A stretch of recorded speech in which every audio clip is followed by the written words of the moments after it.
Campo eléctrico. Campo eléctrico es toda región del espacio que rodea un cuerpo cargado con energía, tal que al colocar en dicha región una pequeña carga positiva o negativa, carga de prueba, habrán fuerzas que actúen sobre ella. Como en la imagen podemos ver, campo de carga positiva nace en las líneas de acción y campo de carga negativa llega en las líneas de acción.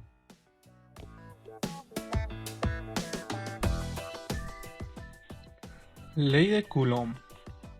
La ley de Coulomb se utiliza para conocer la fuerza de atracción o repulsión que presentan dos cargas eléctricas que se encuentran separadas a una distancia. Y esta se rige por la siguiente expresión, en donde F corresponde a la fuerza electrostática, es decir, la fuerza de atracción o la fuerza de repulsión en Newton. Q1 y Q2 corresponde al valor de las dos cargas eléctricas cuya unidad de medida es el Coulomb. R es la distancia de separación entre las dos cargas y esta debe estar en metros. Por último, se tiene la K. Esta es la constante de proporcionalidad electrostática y esta tendrá un valor de 9 por 10 elevado a la 9 newtons por metro cuadrado sobre coulomb cuadrado. Campos eléctricos en su forma vectorial. El módulo del campo eléctrico producido por una de las cargas es igual a 1 por la carga 1 entre 4 por pi por epsilon sub 0 por r al cuadrado de la carga 1. Coordenadas del campo eléctrico están dadas en el eje X, Y y Z, caracterizadas por I, J y K. La tabla de coordenadas, como la podemos ver en una carga, está ubicada en las coordenadas del eje de X, Y y Z. La expresión vectorial para el campo eléctrico es la magnitud de la carga por el vector unitario. El vector unitario es paralela al campo eléctrico. Bien, ahora vamos a ver un simulador sobre cargas y campos, para el cual vamos a utilizar el simulador PET de la Universidad de Colorado. Lo primero que podemos ver es el comportamiento de las fuerzas en una carga positiva. Como podemos ver aquí, las fuerzas son de repulsión. Si nosotros agregamos una carga negativa, y podemos ver que las fuerzas actúan en atracción a esta carga negativa. Ahora vamos a ver un ejemplo de cómo la fuerza se puede comportar en un campo de tres cargas puntuales. Como ejemplo vamos a poner una carga positiva en el origen, luego agregamos una carga Y a una distancia X y agregamos una carga positiva a una distancia Y. Y acá podemos ver el comportamiento de la fuerza dando con este puntito amarillo que es el sensor. Y por ejemplo vamos a ver cómo es la fuerza la fuerza resultante. Acá por ejemplo podemos ver que la fuerza resultante de esta carga va a ser de atracción con la carga negativa. Si nosotros la ponemos en la fuerza resultante va a ser de repulsión con la carga positiva, ya que cargas iguales se repelen y cargas distintas se atraen. Y también lo mismo podemos ver acá. Esta carga se va a atraer con ambas cargas. Esta se atrae y esta también se atrae. Entonces ahí podemos ver cómo es el comportamiento de la fuerza sobre tres distintos tipos de carga. Ejercicio 23.18. Una partícula A de carga 3.00 por 10 elevado a la menos 4 coulombs está en el origen. La partícula B de carga menos 6.00 por 10 elevado a la menos 4 coulombs está en el punto 4.00 m,0. Y la partícula C de carga 1.00 por 10 elevado a la menos 4 coulombs está en el punto 0,3.00 m. Queremos encontrar la fuerza eléctrica neta sobre C. Inciso A. ¿Cuál es la componente X de la fuerza eléctrica ejercida por A sobre C? Inciso B. ¿Cuál es la componente Y de la fuerza que ejerce A sobre C? Inciso C. Determine la magnitud de la fuerza ejercida por B sobre C. Inciso D. Calcule la componente X de la fuerza ejercida por P sobre C. Inciso E. Calcule la componente Y de la fuerza ejercida por B sobre C. Inciso F. Sume las dos componentes X de los incisos A y D para obtener el componente X resultante de la fuerza eléctrica que actúa sobre C. Inciso G. Del mismo modo encuentre la componente Y del vector de la fuerza resultante que actúe sobre C. Inciso H. Encuentre la magnitud y dirección de la fuerza eléctrica resultante que actúa sobre C. La carga C es atraída por la carga B y repelida por la carga A, como se muestra en la figura. También podemos obtener el valor de R entre B y C, que va a ser raíz cuadrada de 4.00 m al cuadrado más 3.00 m al cuadrado. Metiendo eso a la calculadora nos da un resultado de 5.00 m. También podemos encontrar el ángulo, que va a ser la tangente inversa de 3.00 m sobre 4.00 m, dándonos un resultado de 36.9. Solución A. ¿Cuál es el componente X de la fuerza eléctrica ejercida por A sobre C? Como vemos en la imagen, la carga A en el eje X tiene 0. La carga C en el eje X también tiene 0. Así que la fuerza eléctrica en el punto A y C en el eje X va a ser 0. B. ¿Cuál es la componente Y de la fuerza que ejerce A sobre C? Fuerza eléctrica entre A y C en el eje Y va a ser dada por esta fórmula, una constante K multiplicado por la carga A multiplicado por la carga C entre R a C al cuadrado, que va a ser la distancia entre A y C.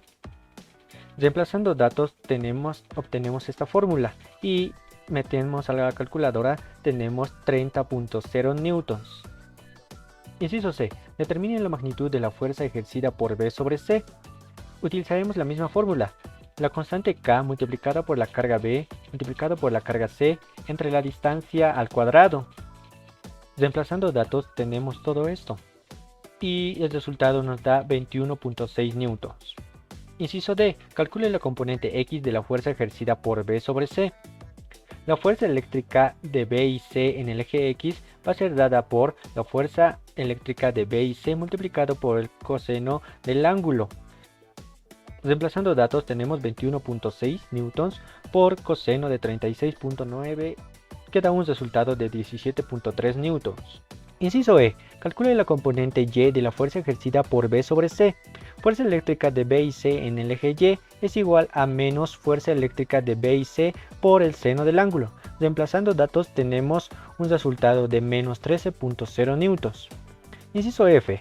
Sume las dos componentes X de los incisos A y D para obtener el componente X resultante de la fuerza eléctrica que actúa sobre C. La fuerza resultante en el eje X va a ser la suma de la fuerza A y C en el eje X más la fuerza de B y C en el eje X. 0 más 17.3 newtons, un resultado de 17.3 newtons. Inciso G. Del mismo modo encuentre la componente Y del vector de la fuerza resultante que actúa sobre C. La fuerza resultante en el eje Y va a ser la suma de la fuerza de A y C en el eje Y más la fuerza de B y C en el eje Y. 30.0 menos 13.0 newtons igual a 17.0 newtons. H. Encuentre la magnitud y dirección de la fuerza eléctrica resultante que actúa sobre C. Fuerza resultante va a ser igual a la raíz cuadrada de la fuerza resultante en el eje X al cuadrado más la fuerza resultante en el eje Y al cuadrado. Reemplazando datos tenemos como 24.3 newtons. Ambos componentes son positivos y colocando la fuerza en el primer cuadrante, el ángulo que obtenemos sería tangente inversa de la fuerza resultante del eje Y sobre la fuerza resultante del eje X.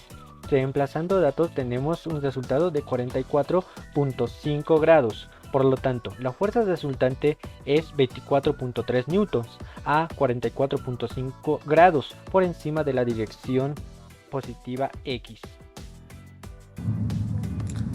Bien, resolviendo el ejercicio 23.19, primero vamos a proceder a leer el enunciado que dice una carga puntual de más 2. Q está en el origen de la carga puntual menos Q se encuentra a lo largo del eje X en X igual a D, como en la figura. Encuentre una expresión simbólica de la fuerza neta sobre una tercera carga puntual más Q situada a lo largo del eje Y en Y igual a D. Entonces, para solucionar este ejercicio, lo primero que procedemos es poder hallar las fuerzas que van a actuar sobre esta tercera carga. La primera fuerza será F1, la cual está dado por la ley de Coulomb, que es la constante eléctrica por la carga que está en el origen y por la carga que está en el origen, que tiene el valor de 2Q sobre la carga que va a actuar. Todo eso dividido entre la distancia al cuadrado. Y entonces, como no tenemos una componente X en la figura que hemos visto, solo tenemos una componente Y, entonces tomamos el vector unitario de J. Y al final pasamos los valores constantes o los valores numéricos a nuestro vector unitario y vamos a tener la fuerza resultante 1. Para la fuerza resultante 2 tenemos la siguiente expresión. Tenemos la constante eléctrica, que va a estar multiplicada por la carga a la que vamos a aplicar y por la carga, en este caso que es la carga negativa, que va a actuar sobre la otra carga que está sobre la tercera carga. Todo eso sobre la distancia al cuadrado, ya que como en la imagen vimos, tenemos una forma de triángulo y la distancia va a ser vamos a aplicar el teorema de Pitágoras, que nos da la distancia al cuadrado. Como la distancia tiene que estar elevada al cuadrado, nosotros damos la otra parte de la ecuación, que va a ser ambas distancias de los dos lados que tienen el mismo valor al cuadrado. Y también viendo sobre los vectores unitarios, vamos a tener que en el vector de las X vamos a tener un positivo y en el vector de la Y vamos a tener negativo, por lo cual nosotros tenemos I menos J, todo esto sobre el módulo de este vector. Como estos son vectores unitarios, el módulo va a ser raíz de 1 al cuadrado más 1 al cuadrado, lo cual nos va a dar raíz de 2. Entonces, simplificando esta expresión, vamos a llegar a lo siguiente. Tenemos la constante eléctrica, como las dos cargas son la misma, las elevamos al cuadrado. Todo eso sobre una distancia al cuadrado y la suma que se va a dar aquí se va a ir también a nuestros vectores, a nuestro vector de dirección. Ya teniendo todo esto, lo que nosotros vamos a proceder a hacer es sumar las dos fuerzas para que podamos ver cuál es la fuerza total que se aplica a esta tercera carga. Entonces, si es que sumamos nosotros las dos fuerzas, vamos a sumar las dos expresiones, en la cual hacemos lo siguiente: factorizamos los valores que tenemos acá, que es la constante eléctrica, tenemos la carga al cuadrado sobre la distancia al cuadrado, y en cuestión a los vectores también vamos a factorizar. El primero factorizamos lo que son las Jotas, y también en el otro lado se va a quedar la I, ya que el otro lado no tiene la componente I. Entonces de acá lo que primero vamos a separar es la I. Tenemos aquí 1 sobre 2 por raíz de 2 por el vector unitario I. Vamos a tener una suma del otro, que es el vector J2. Entonces aquí estamos factorizando el vector J del 2, y como aquí hemos separado, nos va a sobrar igual para la J un 1 sobre 2 por raíz de 2. Entonces este sería nuestro resultado final. Y lo que nos pedía en el enunciado es una expresión simbólica para la tercera fuerza, de las dos cargas que actuaban sobre la tercera carga puntual, que se ubica en X a una distancia Y, que va a ser igual a D. Mi nombre es Joel. Mi nombre es Román. Mi nombre es Grisel. Mi nombre es Elías.